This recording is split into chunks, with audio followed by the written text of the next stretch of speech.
Bien-aimés frères et sœurs dans le Seigneur, c'est dans ce nom puissant, ce nom merveilleux du Seigneur Sauveur Jésus-Christ, que je salue chaleureusement chacun de vous, tout en vous souhaitant d'être bénis, d'être assistés, d'être réconfortés, parce que vous allez entendre dans ces émissions, et que la grâce du Tout-Puissant se répand sur chacun de vous, et qu'il vous trouve digne de pouvoir recevoir sa parole et d'être béni par lui.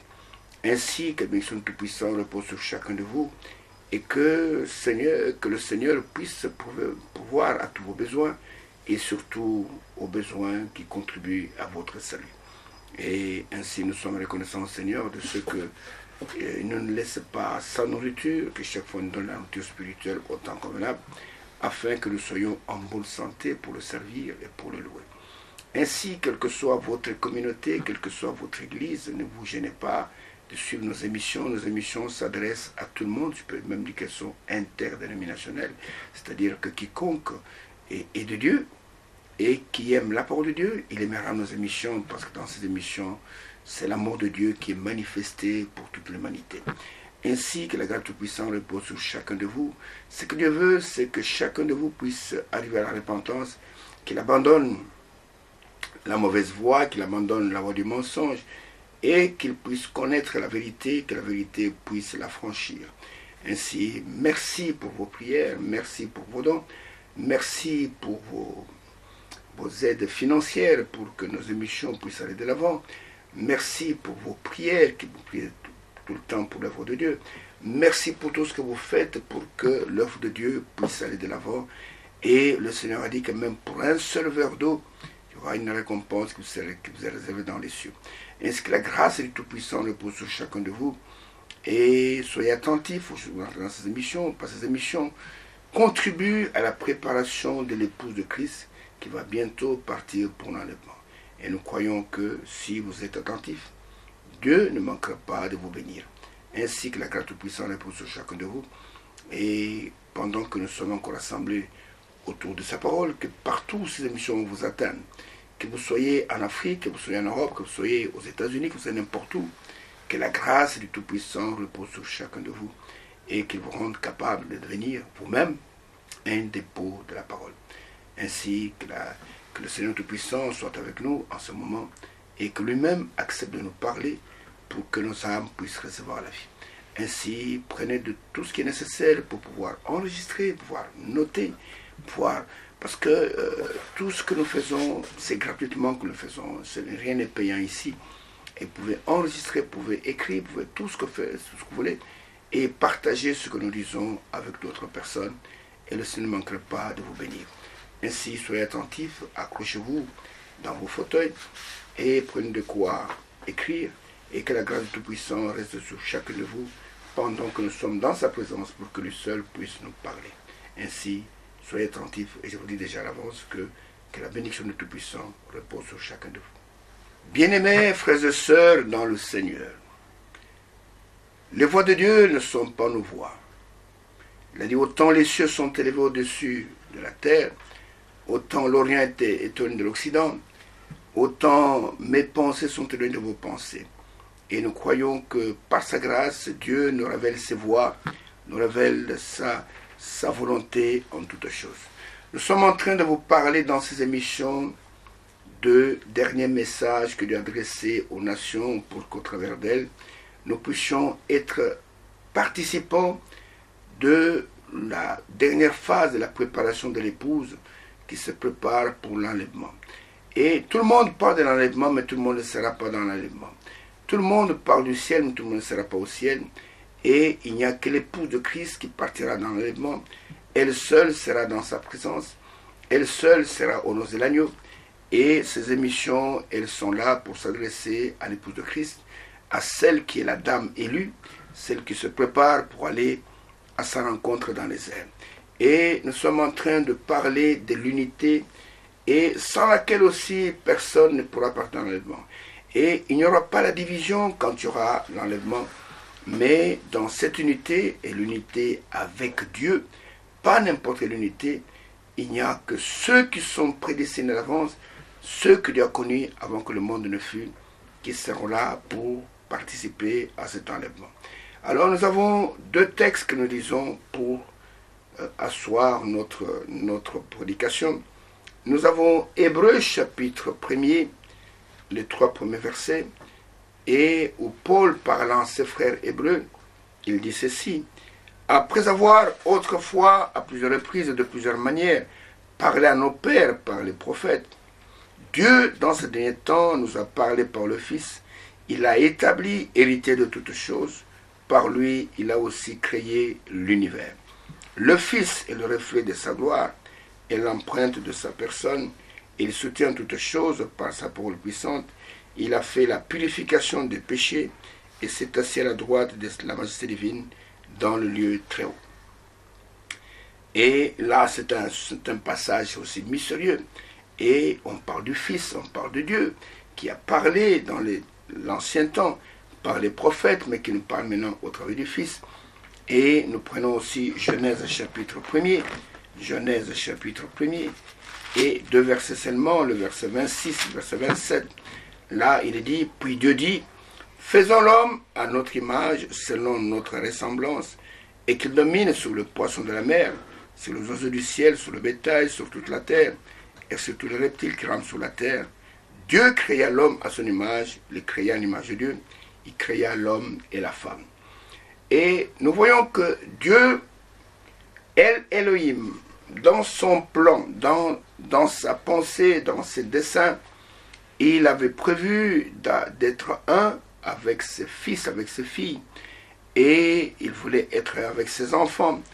Et c'est pourquoi quand l'homme est tombé dans le péché, quand l'homme est tombé dans la chute, et Dieu a élaboré un plan de sauvetage afin de ramener l'homme dans son état primitif et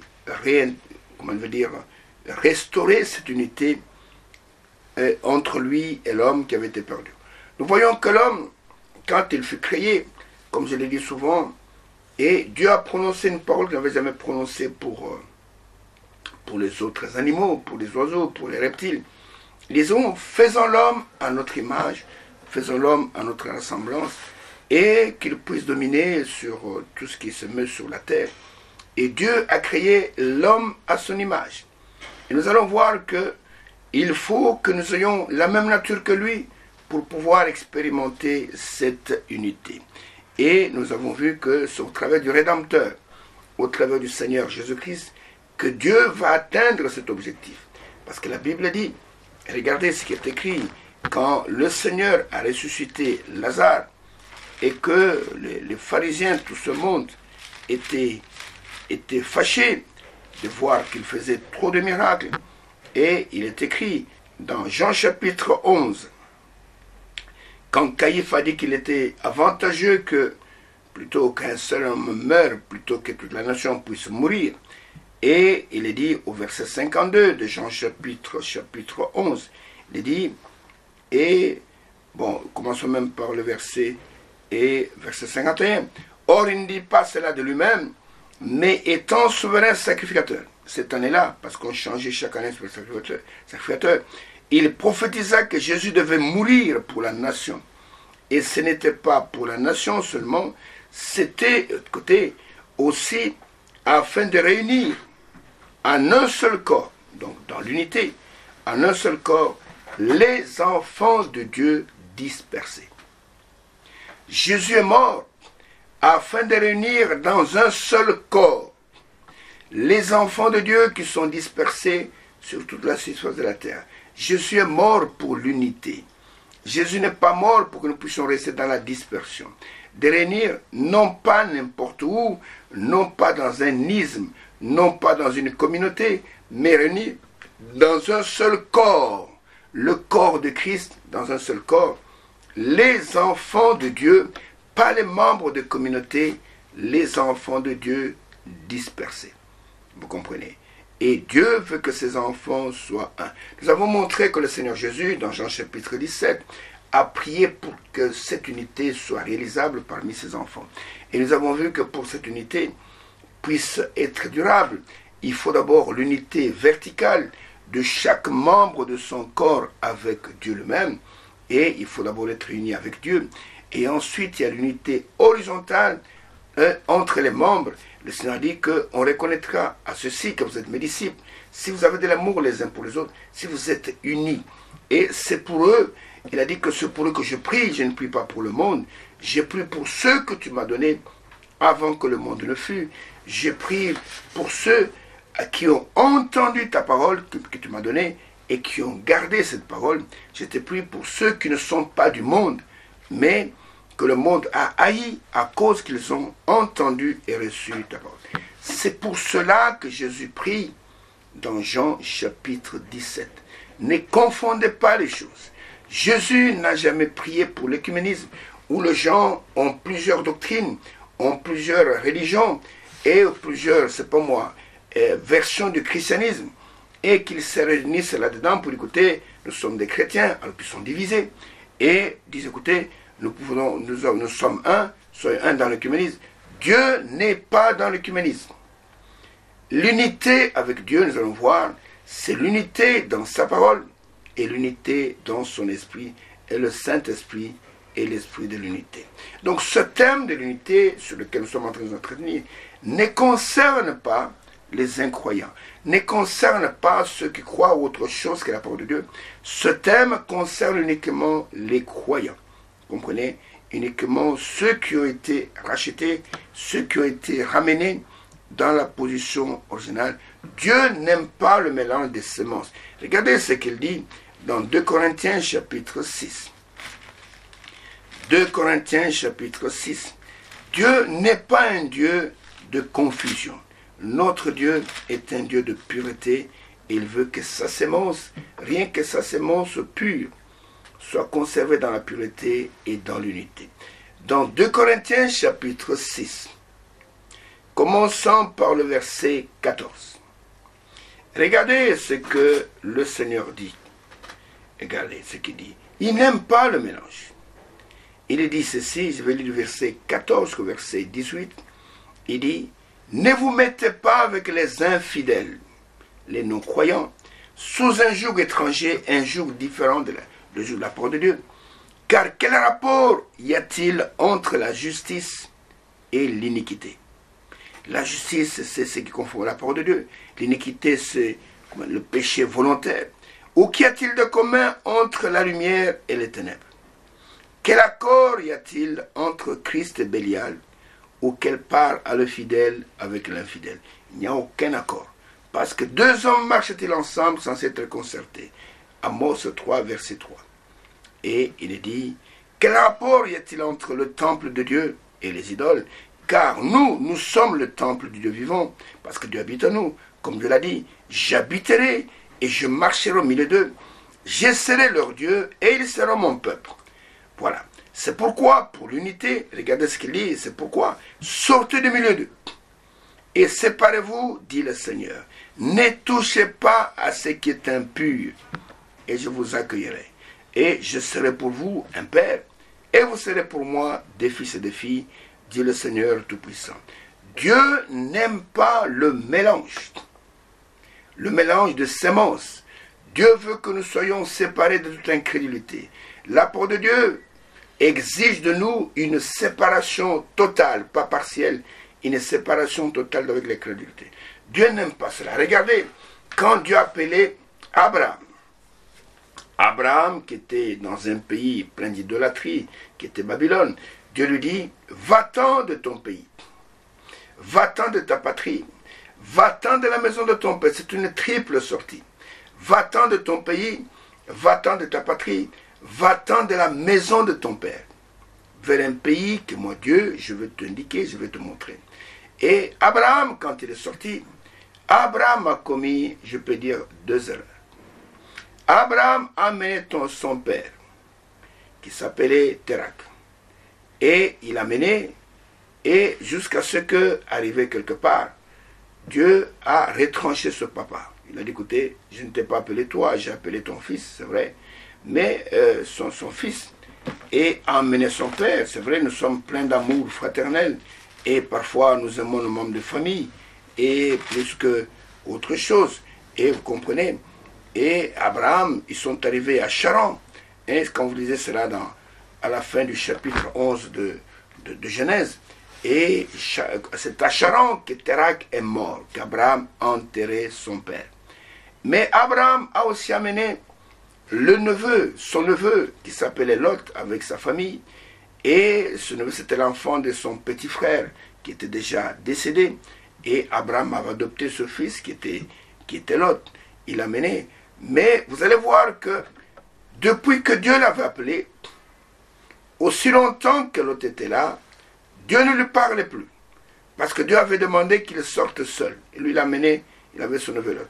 Mais arrivé au chapitre 13 de la Genèse, c'est là où Dieu va provoquer des disputes entre les bergers de Lot et les bergers d'Abraham pour que finalement il puisse y avoir une séparation.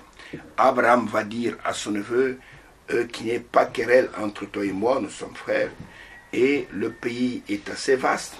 Séparons-nous, si tu pars à droite, je pars à gauche, tu pars au nord, je pars au sud.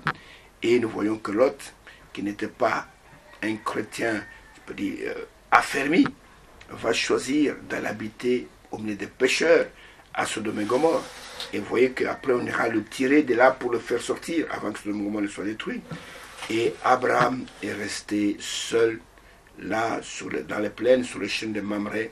Et c'est à ce moment-là que Dieu est venu encore lui parler. Parce que Dieu ne nous bénit pas quand nous sommes unis avec des infidèles, quand nous sommes unis avec des gens qui sont des incroyants. Dieu n'aime pas le mélange et Dieu veut que dans cette unité, que nous soyons en parfaite communion avec lui. Regardez ce que l'apôtre Jean nous dit à propos de notre communion avec le Seigneur, avec Dieu le Dieu Tout-Puissant. Et il est dit ceci dans 1 Jean chapitre 1er, verset 5 jusqu'au verset 7. Et il dit ceci: la nouvelle que nous avons apprise de lui et que nous vous annonçons, c'est que Dieu est lumière et qu'il n'y a point en lui de ténèbres. C'est mal de molle. Depuis le commencement, Dieu, depuis Genèse chapitre 1er, Dieu a séparé la lumière d'avec les ténèbres. Et les ténèbres et la lumière ne peuvent pas cohabiter ensemble. Je continue. Si nous disons que nous sommes en communion avec lui, c'est-à-dire en unité, en union avec lui, et que nous marchons dans les ténèbres, que nous sommes des pécheurs, nous sommes des fornicateurs, que nous sommes des menteurs, nous mentons et nous ne pratiquons pas la vérité. Nous mentons. La vérité n'est point nous. Mais si nous marchons dans la lumière, comme il est lui-même dans la lumière, nous sommes mutuellement en communion et le sang de Jésus, son Fils, nous purifie de tout péché. Si nous sommes dans la lumière, comme lui-même il est la lumière, nous sommes mutuellement, nous sommes, je peux dire, nous sommes ensemble, en communion avec lui, et le sang de Jésus, son Fils, nous purifie de tout péché, parce que Dieu ne supporte pas le péché. Les enfants de Dieu sont les enfants de sainteté, sont les enfants de pureté, et le sang de Jésus, son Fils, nous purifie de tout péché. Et le monde a ses unions, des unions qui sont contre nature. Des unions, vous trouvez des gens qui croient des choses totalement opposées à 180 degrés, mais qui prétendent être dans l'unité. Regarde ce que Daniel, dans Daniel chapitre 2, c'est que Daniel, en parlant de ce qui va se passer à la fin des âges, et comment il y aura des unions qui ne sont pas des unions qui sont tout à fait charnelles. Et Daniel dit ceci dans Daniel chapitre 2, et versets 42 et 43, quand Daniel a interprété la statue que Nabuchodonosor a vue en songe, et cette statue qui était formée de plusieurs matériaux, et il avait vu que au pied, il y avait les doigts des pieds qui étaient en partie en fer, en partie en argile. Et voici ce que l'interprétation de Daniel, et cela nous indique ce qui va se passer au temps de la fin. Il dit, et comme les doigts des pieds étaient en partie de fer et en partie d'argile, ce royaume, le dernier royaume sur la terre, sera en partie fort, en partie fragile. Il dit, tu as vu le fer mêlé avec l'argile, parce qu'ils se mêleront par des alliances humaines, mais ils ne seront pas unis l'un à l'autre. C'est ce qui se passe dans le domaine spirituel, de même que le fer ne s'allie point avec l'argile.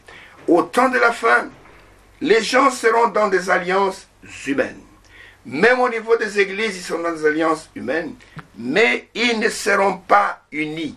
Ils sont dans les alliances, écoutez, et ils ont juré dans les alliances, mais ils ne sont pas unis l'un à l'autre, de même que le fer et l'argile ne peuvent s'unir ensemble.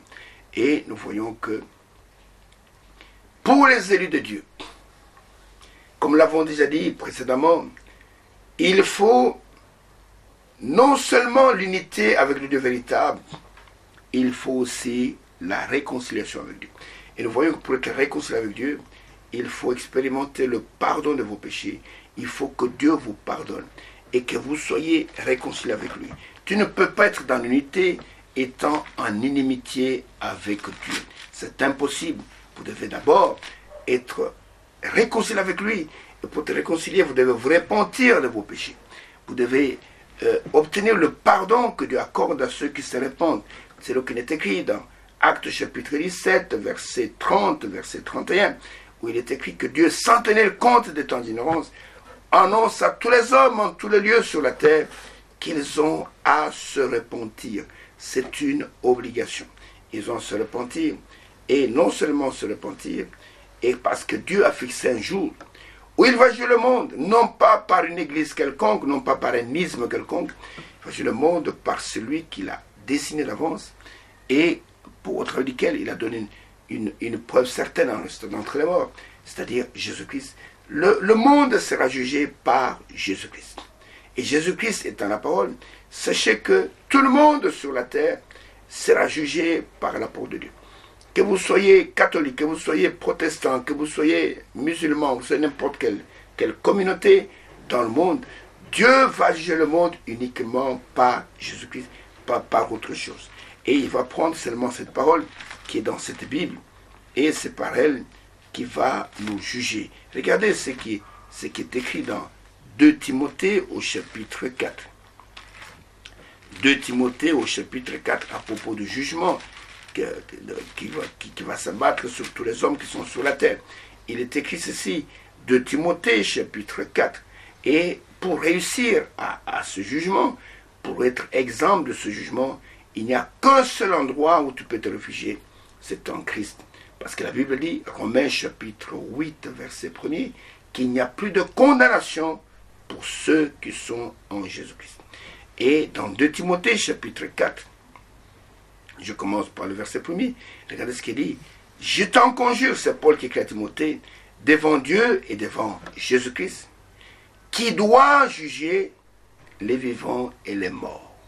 Jésus-Christ qui doit juger les vivants et les morts, et au nom de son avènement et de son royaume. Jésus-Christ qui doit juger les vivants et les morts, et au nom de son avènement et de son royaume. Et voilà, pour pouvoir triompher, il dit, prêche la parole, insiste en toute occasion, favorable ou non, reprend, censure, exhorte avec toute douceur, et en instruisant, car il viendra un temps où les hommes ne supporteront pas la saine doctrine, mais ayant la démangeaison d'entendre des choses agréables, ils se donneront une foule de docteurs, selon leur propre désir, détourneront l'oreille de la vérité et se tourneront vers les fables. Mais toi, sois sobre en toutes choses, supporte les souffrances, fais l'œuvre d'un évangéliste, remplis bien ton ministère. Vous comprenez? C'est-à-dire que Dieu jugera le monde uniquement par Jésus-Christ. Et le lieu où nous devons nous retrouver pour échapper à ce jugement, c'est uniquement en Christ. Donc, il y a les enfants de Dieu qui doivent être unis à Dieu, qui doivent être réconciliés avec Dieu, et ce n'est qu'en Christ que cette réconciliation a lieu. C'est pourquoi nous lisons dans 2 Corinthiens au chapitre 5. 2 Corinthiens au chapitre 5, commençant par le verset 17, et il est dit ceci à propos de ce qui arrive pour ceux qui sont en Christ, ceux qui ont obtenu le pardon, ceux qui se sont repentis correctement. Il est écrit dans 2 Corinthiens chapitre 5, verset 17 au verset 21. Il est écrit, si quelqu'un est en Christ, c'est une condition. Il est une nouvelle création. Les choses anciennes sont passées, voici toutes choses sont devenues nouvelles. S'il est en Christ. Et tout cela vient de Dieu, qui nous a réconciliés avec lui par Christ. Ce n'est que par Christ que nous sommes réconciliés avec Dieu. Par Christ, et qui nous a donné le ministère de la réconciliation. Donc Dieu nous a réconciliés avec lui par Christ et nous a donné le ministère de la réconciliation. Car Dieu était en Christ réconciliant le monde avec lui-même, en n'imputant point aux hommes leurs offenses, il a mis en nous l'apport de la réconciliation. Nous faisons donc les fonctions d'ambassadeurs pour Christ, comme si Dieu exhortait par nous. Nous vous en supplions, au nom de Christ, soyez réconciliés avec Dieu. Nous vous en supplions, soyez réconciliés avec Dieu. C'est lui qui n'a point connu le péché, il a fait devenir péché il a fait péché pour nous, afin que nous devenions en lui justice de Dieu. Ainsi nous voyons que nous avons intérêt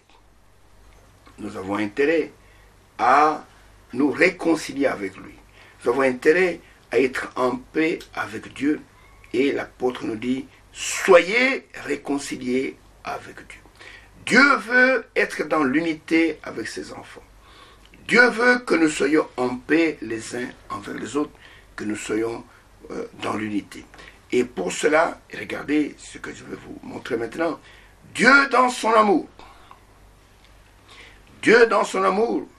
parce qu'il veut, c'est vrai, que nous puissions être un avec lui.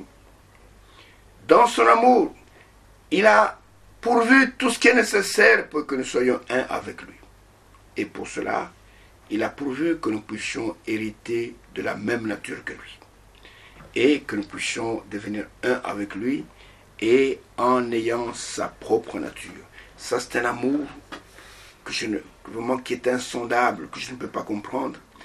Dieu, il savait que par notre nature pécheresse, notre nature de méchanceté, nous sommes incapables de nous aimer, nous sommes incapables de lire sa parole. Il dit, écoutez, je vais vous changer votre nature. Je vais vous donner une nouvelle nature. C'est pourquoi il nous a promis la nouvelle naissance. Il a dit que sans moi, vous ne pouvez pas, vous ne pouvez rien faire. Et si vous ne naissez pas de nouveau, et vous ne pouvez pas ni voir ni entrer dans le royaume. Et il a pourvu pour que nous puissions hériter de sa propre nature.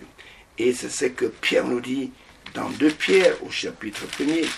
Voilà ce qu'il nous dit au verset 3, au verset 4. Il nous dit ceci, il dit, sa divine puissance nous a donné tout ce qui contribue à la vie, c'est la vie éternelle, à la piété c'est être semblable à Dieu, au moins de la connaissance de celui qui nous a appelés par sa propre gloire et par sa vertu. Celle-ci nous assure de sa part, les plus grandes et les plus précieuses promesses, afin que par elles, nous devenions, écoutez, participants de la nature divine. Que nous devenions participants de la nature divine, en fuyant la corruption qui existe dans le monde par la convoitise. Que nous puissions devenir semblables à Dieu. Comme il avait dit au commencement, que faisons l'homme à notre image, à notre ressemblance. Que nous devenions participants. Que nous soyons des petits dieux sur la terre. Que nous ayons la même nature. Que nous puissions être identifiés à lui. Voici comment Dieu veut réaliser l'unité afin que nous puissions avoir la même nature que lui. Et dans cette nature, nous pouvons maintenant obéir à la parole de Dieu. Regardez, quand Dieu a annoncé la nouvelle naissance dans l'Ancien Testament, en nous parlant dans Ézéchiel 36, regardez comment cette nouvelle naissance est annoncée dans Ézéchiel 36, pour montrer que c'est quand il faut un changement de notre état pour que nous puissions obéir à la parole de Dieu. dans Ézéchiel 36, regardez ce qui est dit du verset 25 au verset 27, c'est l'annonce de ce qu'il va faire plus tard. Il dit, je répandrai sur vous une eau pure, et vous serez purifiés. Je vous purifierai de toutes vos souillures et de toutes vos idoles. Vous comprenez? Nous sommes des impurs. Ésaïe 64, verset 5 dit, nous sommes tous impurs, et notre propre justice est comme un vêtement souillé. Et le Dieu dit, je répandrai sur vous une eau pure, et vous serez purifiés de toutes vos souillures et de toutes vos idoles. Écoutez maintenant, verset 26, verset 27. Je vous donnerai un cœur nouveau, et je mettrai en vous un esprit nouveau. J'ôterai de votre corps le cœur de pierre, et je vous donnerai un cœur de chair. Je mettrai mon esprit en vous, et je ferai en sorte que vous suiviez mes ordonnances, et que vous observiez et pratiquiez mes lois. En changeant de nature, je ferai en sorte que vous suiviez mes ordonnances et que vous observiez et pratiquiez mes lois. Parce que dans notre nature ici, une nature pécheresse, une nature rebelle, une nature qui n'obéit pas à la parole de Dieu, une nature qui se révolte tout le temps contre la parole de Dieu, nous sommes incapables d'obéir à la parole de Dieu. Parce que dans Romains chapitre 8, regardez ce que l'apôtre Paul nous dit à ce sujet, et il dit ceci, en parlant de cette nature que nous avons, cette nature de la chair, et en parlant de ce qu'on peut hériter dans la nouvelle naissance, la nature qui est conforme à l'esprit, dans Romains chapitre 8, commençant par le verset 5, voilà ce que l'apôtre nous dit. Il dit, et ceux en effet qui vivent selon la chair s'affectionnent aux choses de la chair, tandis que ceux qui vivent selon l'esprit s'affectionnent aux choses de l'esprit.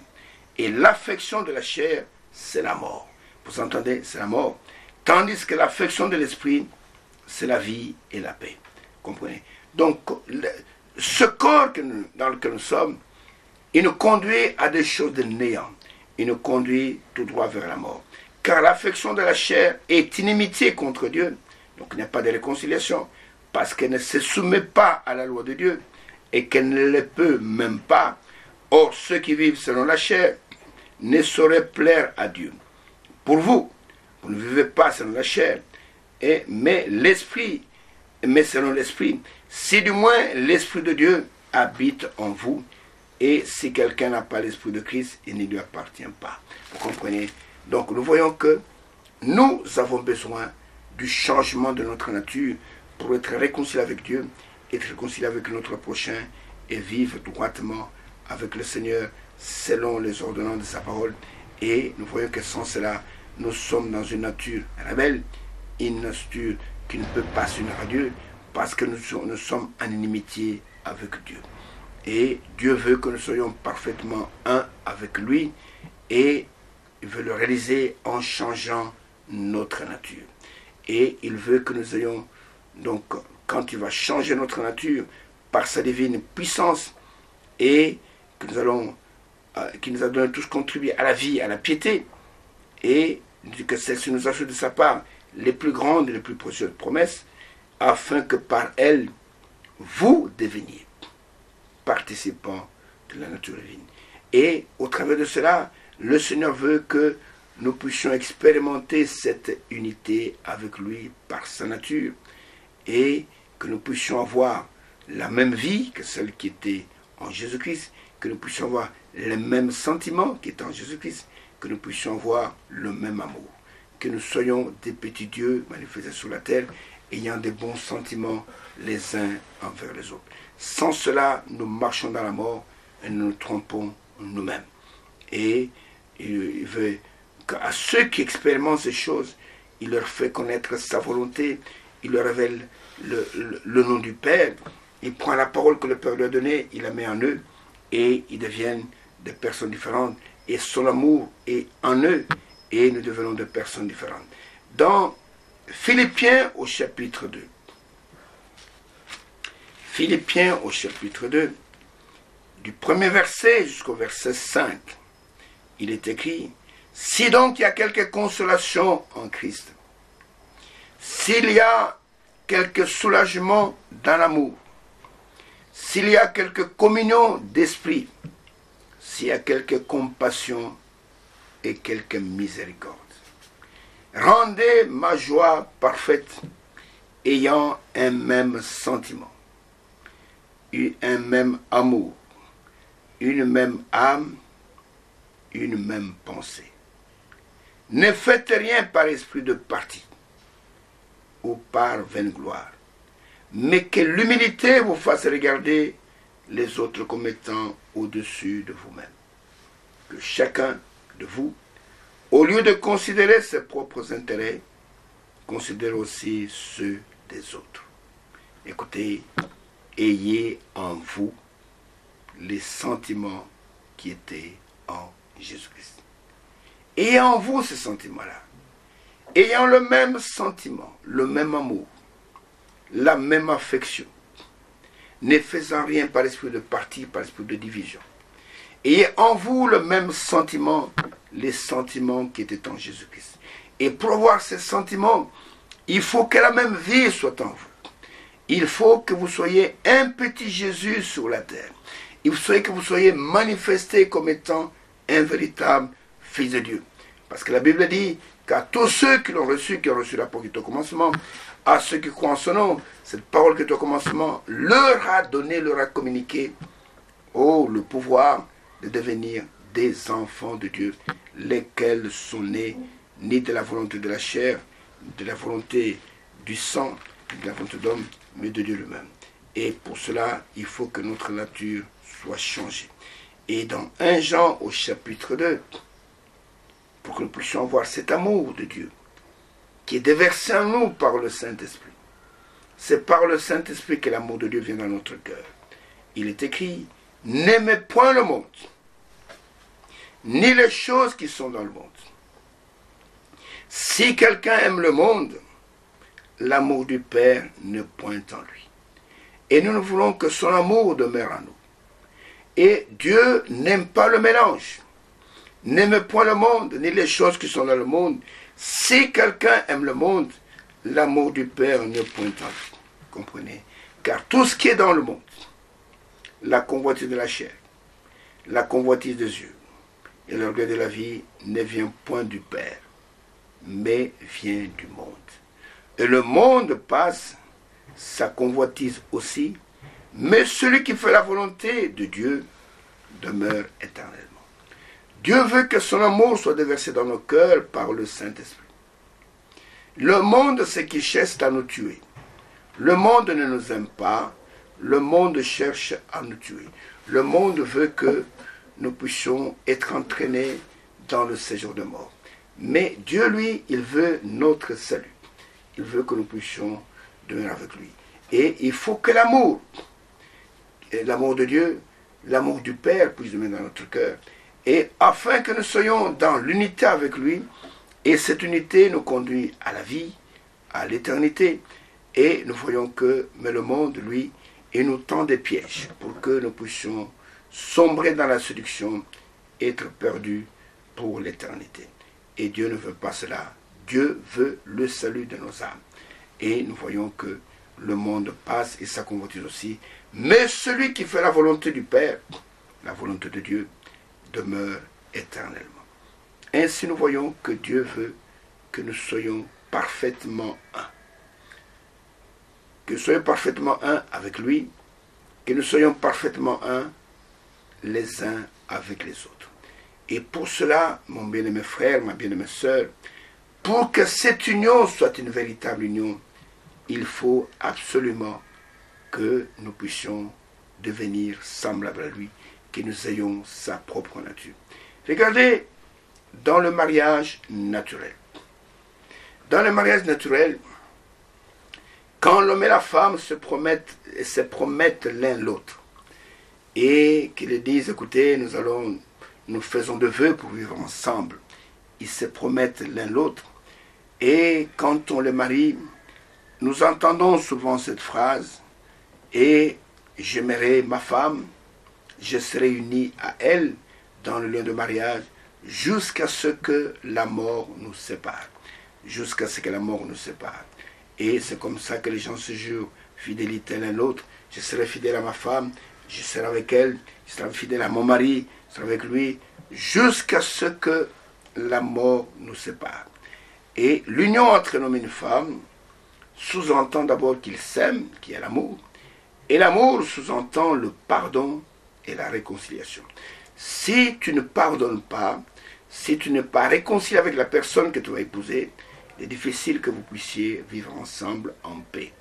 Et nous voyons que cette formule qui dit jusqu'à ce que la mort nous sépare, montre que c'est une union temporelle, une union pour un peu de temps, mais ici, dans l'union que Dieu cherche pour nous, c'est une union éternelle, une union qui ne sera jamais interrompue. Nous serons avec lui pour l'éternité. Et le péché qui nous sépare de Dieu a été expié, et nous voyons que nous avons obtenu au travers de Christ une rédemption éternelle. Vous comprenez? Nous avons obtenu une rédemption éternelle. Rien ne pourra plus jamais nous séparer avec le Seigneur. Regardez ce qui est écrit dans 1 Thessaloniciens chapitre 4, quand il parle de l'enlèvement et de ceux qui seront enlevés pour être avec le Seigneur dans les airs. Dans 1 Thessaloniciens au chapitre 4, ce chapitre merveilleux qui nous parle de l'enlèvement, voilà ce qui est écrit. Je prends seulement quelques versets, nous vous en parle de cela, du verset 15 jusqu'au verset 18, voilà ce qui est écrit. Voici en effet ce que nous vous déclarons d'après la parole du Seigneur. Ce n'est pas la parole de Paul, ce n'est pas ma parole, d'après la parole du Seigneur. Nous les vivants, restés pour l'avènement du Seigneur, nous ne dévancerons pas ceux qui sont décédés. Car le Seigneur lui-même, pas quelqu'un d'autre, a un cri de commandement donné à la voix d'un archange et au son de la trompette de Dieu, écoutez, descendra du ciel. Et les morts en Christ, pas tous les morts, resteront premièrement. Ensuite, nous les vivants, qui serons restés, nous serons tous ensemble enlevés. C'est dans l'unité qu'il y aura l'enlèvement. Nous serons tous ensemble, avec les ressuscités qui viennent sortir de la tombe, et ceux qui sont vivants, qui seront changés. Nous serons tous ensemble, enlevés avec eux sur des nuées, à la rencontre du Seigneur dans les airs.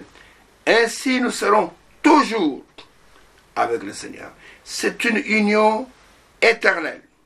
Et personne ne pourra plus jamais nous séparer. Nous serons avec lui pour l'éternité. Nous serons unis à lui. Oh frère, c'est une union merveilleuse. C'est un mariage merveilleux. Et les vivants qui seront ressuscités, plutôt qui seront changés, et les morts qui seront ressuscités. Et nous allons tous monter ensemble dans l'union. Lors de l'enlèvement, il n'y aura pas de disputes dans les airs. Il n'y aura pas de discussions sur les tonnerres. Il n'y aura pas de discussions sur, c'est pas moi, la divinité. Il n'y aura pas de discussion sur le baptême. Tous ceux qui seront enlevés, ils seront dans l'unité. Ils vont monter, oh là là, ce sera un jour V, jour de victoire. Et frères, et tous ceux qui seront montés, ils seront soudés l'un à l'autre, parce que le corps doit être un et indivisible. Et je vous montrerai que les ministères qui ont été établis dans l'Église, ils ont été établis pour l'unité. Le ministère n'a pas été établi pour que nous soyons disloqués. Un ministère qui s'exerce et qui disloque les enfants de Dieu ne vient pas de Dieu. Mais le ministère qui vient de Dieu, c'est pour que nous soyons un, que nous soyons édifiés ensemble, je vous l'ai dit tout à l'heure. Et je vous montrer c'est que dans l'enlèvement, nous serons dans l'unité.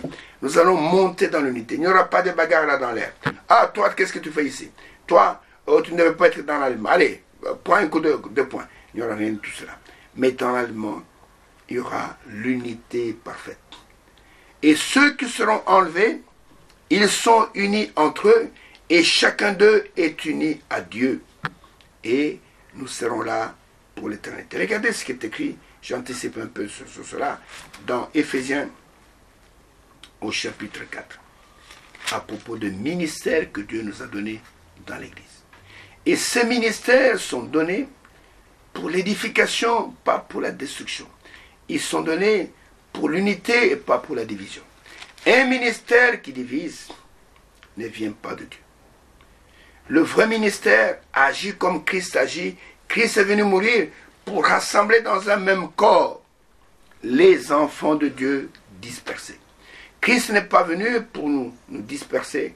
L'apôtre de Dieu, il nous amène dans l'unité et qu'il soit un, comme toi, Père, et moi, nous sommes un. Et dans Éphésiens chapitre 4, regardez ce qui est écrit à propos de cette unité et pourquoi, comment je vais dire, je vais revenir sur ce passage un peu plus tard, mais j'anticipe un peu. Et prenez avec moi Éphésiens chapitre 4, commençant par le verset 11 jusqu'au verset 16. Et regardez ce qui est écrit. Et il a donné les uns comme apôtres, et les autres comme prophètes, les autres comme évangélistes, les autres comme pasteurs et docteurs. Ce sont les seuls 5 ministères de la parole qui sont dans l'Église. Tout ce qu'on ajoute là est du diable. Ici, il n'y a pas de pastoresse, il n'y a pas des évangélites, il n'y a pas de bishopesse, ça n'existe pas. Et ici, il est question de 5 ministères, les apôtres, les prophètes, les évangélistes, les pasteurs et les docteurs. Pourquoi Dieu a-t-il établi cela? Verset 12. Pour le perfectionnement des saints, en vue de l'œuvre du ministère et de l'édification du corps de Christ. Ce corps qui sera enlevé doit être maintenu dans l'unité. Et pour qu'il soit dans l'unité, oh frère, et il faut qu'il soit uni par la parole et par l'esprit. Donc, ces missions sont établies pour le perfectionnement des saints en vue de l'œuvre du ministère et de l'édification, pas de la dislocation, de l'édification du corps de l'Église véritable de Christ. Jusqu'à ce que nous soyons tous parvenus, écoutez attentivement, écoutez, à l'unité de la foi. Pas l'unité des églises. Dieu ne parle jamais de l'unité des églises. L'unité de la foi, nous devons croire la même parole, et de la connaissance du Fils de Dieu. Nous devons parvenir à l'unité de la foi, c'est-à-dire croire la même parole et être baptisés du même Saint-Esprit et marcher dans la même foi jusqu'à ce que nous soyons tous parvenus à l'unité de la foi et de la connaissance du Fils de Dieu. Il n'est pas ici de la connaissance de Dieu, mais de la connaissance du Fils. Parce que le Fils de Dieu, c'est Dieu manifesté en chair. Et beaucoup parlent de Dieu, beaucoup parlent de connaissances théologiques, et vous parlent de ce Dieu qui est en 3 morceaux, le Père, le Fils. Ils ne connaissent pas le Fils de Dieu. Beaucoup parlent au nom de Dieu, mais ne connaissent pas le Fils de Dieu.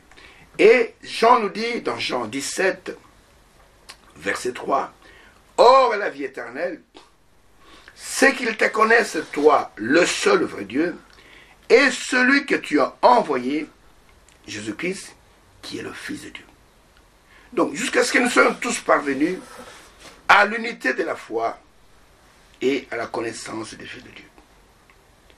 Et jusqu'à ce que nous soyons parvenus à l'état d'homme fait, à la mesure de la stature parfaite de Christ. Ainsi nous ne serons plus des enfants flottant et emportés à tout vent de doctrine, par la tromperie des hommes, par le ruse dans le moyen de séduction, mais en professant la vérité. Dans l'amour, nous croîtrons à tous égards, ensemble, en celui que le chef, Christ, c'est de lui, et grâce à tous les liens de son assistance, que tout le corps, bien coordonné et formant un solide assemblage dans l'unité, tire son accroissement selon la force qui convient à chacune de ses parties et s'édifie lui-même dans la haut. Donc nous allons croître ensemble, nous allons nous édifier ensemble dans l'unité et les 5 ministères sont là pour ça et tous ceux qui sont membres du corps de Christ, ils écoutent les envoyés de Dieu. Celui qui vous écoute m'écoute, a dit le Seigneur, et ils sont édifiés et il y aura un accroissement et selon la force qui convient à chacune de ces parties et jusqu'à ce que nous soyons tous parvenus à l'unité de la foi. Ainsi, nous voyons que dans le mariage naturel, on dit jusqu'à ce que la mort nous sépare, mais ici, nous sommes dans une union éternelle et personne ne pourra nous séparer. Et nous avons obtenu au travers de cela une rédemption éternelle. C'est-à-dire que nous ne reviendrons jamais, au grand jamais, dans l'état d'esclavage du péché, mais nous avons été ôtés du marché d'esclaves et nous sommes devenus des personnes libres. Parce que la Bible dit que c'est pour la liberté que Christ nous a affranchis. Je voulais terminer par cette écriture, par Hébreux au chapitre 9. Hébreux au chapitre 9, qui nous parle de cette rédemption éternelle que nous avons obtenue au travers du sang de Jésus. Regardez ce qui est écrit, Hébreux chapitre 9, et lisons un peu rapidement du verset 11 jusqu'au verset 15. Il est dit, « Mais Christ est venu comme souverain sacrificateur des biens à venir. Il a traversé le tabernacle plus grand et plus parfait qui n'est pas construit de main d'homme, c'est-à-dire qui n'est pas de cette création, c'est-à-dire que c'était le ciel même. Et il est entré une fois pour toutes dans le lieu très saint, non avec le sang des boucs et des veaux, mais avec son propre sang. Écoutez, ayant obtenu pour nous une rédemption éternelle. C'est-à-dire que jamais plus nous ne deviendrons des esclaves de Satan. Ayant obtenu pour nous une rédemption éternelle. Car sur le sang de taureau et des boucs et la cendre d'une vache répandue sur tous ceux qui sont souillés, sanctifié procure la pureté de la chair, combien plus le sang de Christ, qui par l'Esprit éternel s'est offert lui-même sans tache à Dieu, purifiera-t-il votre conscience des œuvres mortes, afin que vous serviez le Dieu vivant. Et c'est pour cela, écoutez, qu'il est le médiateur d'une nouvelle alliance, afin que la mort, étant intervenue pour le rachat des transgressions commises sous la première alliance, ceux qui sont appelés reçoivent l'héritage éternel qui leur a été promis. Vous comprenez? Et dans cette unité, nous sommes les héritiers. Nous allons hériter d'un héritage éternel et nous sommes rachetés pour l'éternité. Nous sommes bénéficiaires d'une rédemption éternelle. Nous entrons dans une union éternelle et je rentre dans 1 Thessaloniciens, je n'avais pas terminé là. Et regardez ce que Paul dit quand l'enlèvement interviendra. Et il dit ceci, je reprends le verset 17 et le verset 18.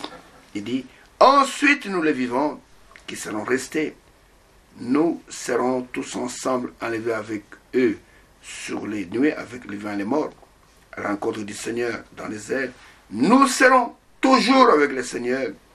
Il dit, consolez-vous donc les uns les autres par cette parole. C'est-à-dire que nous serons toujours avec le Seigneur. Si quelqu'un me dit aujourd'hui qu'il est déjà enlevé, pour vous montrer que c'est un menteur, je lui pose seulement une seule question. Tu es déjà enlevé? Oui. Où est le Seigneur? Parce qu'il est dit que dès que nous serons enlevés, nous serons avec lui pour l'éternité. C'est comme une jeune fille qui est mariée, qui dit que je suis mariée. Tu dis, mais où est ton mari? Bon, il ne sait pas te dire où se trouve le mari. Et vous habitez où? Bon, elle ne sait même pas te montrer la maison avec son mari. Mais ici, dès que l'enlèvement intervient, et que les morts en Christ sont ressuscités, et que les vivants sont changés, et que tous ensemble dans l'unité sont enlevés, ceux qui sont enlevés sont parvenus à l'unité de la foi. Et ils sont parvenus à la connaissance du Fils de Dieu. Ils sont parvenus, nous quand nous entendons le Fils de Dieu, nous comprenons par là Dieu dans la chair humaine. Ne voyons pas la deuxième personnalité de la Trinité. Il n'y a pas trois personnes en Dieu. Quiconque vous enseigne là, cela, c'est ignorant, il ne connaît pas la parole de Dieu. Dans tout l'Ancien Testament, je récite souvent Ésaïe 43, verset 11. C'est moi, c'est moi, c'est moi qui suis, pas nous sommes, qui suis l'Éternel, et à part moi, il n'y a point de sauveur. Je suis l'unique sauveur. Celui qui nous a sauvés, ce n'est pas la deuxième personne de la Trinité. Celui qui nous a sauvés, c'est le Dieu Tout-Puissant qui a promis dans Ésaïe 35 en disant, dites à ceux qui ont le corps troublé, prenez courage, ne tremblez pas, ne craignez point. Voici votre Dieu. La vengeance viendra. Et quand il viendra, il vous sauvera. Et il ajoute, il viendra lui-même, pas quelqu'un d'autre. Il viendra lui-même et vous sauvera. Ésaïe 35, verset 3, verset 4, même verset 5. Il viendra lui-même et vous sauvera de vos péchés. C'est lui qui nous a sauvés. Le Fils de Dieu, c'est Dieu dans la chair humaine qui est venu pour remplir la mission du parent rédempteur. Vous comprenez? Et nous serons avec lui. Si quelqu'un me dit qu'il est déjà enlevé, montre-moi le Seigneur. Montre-moi le Seigneur. Oh, depuis 1963, nous sommes enlevés. Montrez-moi le Seigneur. Si vous ne montrez pas, vous êtes un aventurier, vous êtes un menteur. Mais quand réellement l'enlèvement va intervenir, l'enlèvement est une réalité. L'enlèvement n'est pas une philosophie. L'enlèvement n'est pas une pensée philosophique. Non, l'enlèvement est une réalité. Nous le verrons réellement tel qu'il est. La Bible dit que quand nous serons enlevés, nous le verrons tel qu'il est. Nous serons avec lui. Nous allons dire, et nous serons comme Rebecca qui a posé la question à Élisée. Mais qui est celui-ci? Ce qui vient devant nous dans les champs. Élisée va lui dire, c'est mon Seigneur, c'est lui ton époux. Et nous aussi, quand nous allons monter, et nous le verrons venir dans les airs, et nous poserons la question, oh, qui est celui-ci qui vient vers nous? Certainement le Saint-Esprit nous dira, c'est celui que vous avez aimé sans l'avoir connu. Donc nous serons changés, nous serons la même nature que lui, nous serons dans l'unité avec lui, et nous serons, nous le verrons tel qu'il est, et nous serons rendus semblables à lui. C'est pourquoi, bien aimés frères, que la grâce du Tout-Puissant soit sur vous. Nous ne sommes pas dans l'unité des assemblées. Tous ceux qui ont tenté d'unir les églises, les assemblées, ont échoué. Pourquoi? Ce sont des unités en dehors de la volonté de Dieu. La volonté de Dieu, c'est l'unité dans la foi. Que nous soyons unis dans la même parole. Et l'esprit de l'unité, nous allons voir que le Saint-Esprit vient sur nous pour consolider cette union.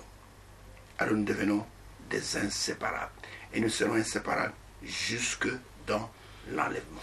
Ainsi que Dieu vous fasse grâce de comprendre ces choses. Et vous vous battez pour des causes perdues d'avance en voulant unir telle assemblée, nous serons un.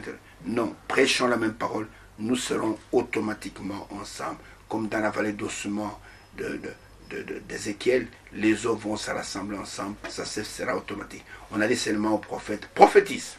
Et quand il a prophétisé, les eaux commencent à bouger. Nous aussi, prêchons la parole et les gens viendront dans l'unité, ils seront unis où ça en Christ. Que Dieu bénisse, qu'il vous accorde le discernement des choses les meilleures et aimez-moi, priez pour moi, comme moi aussi je vous aime et j'ai pris pour vous. Et si le Seigneur nous garde, nous allons nous revoir dans l'émission.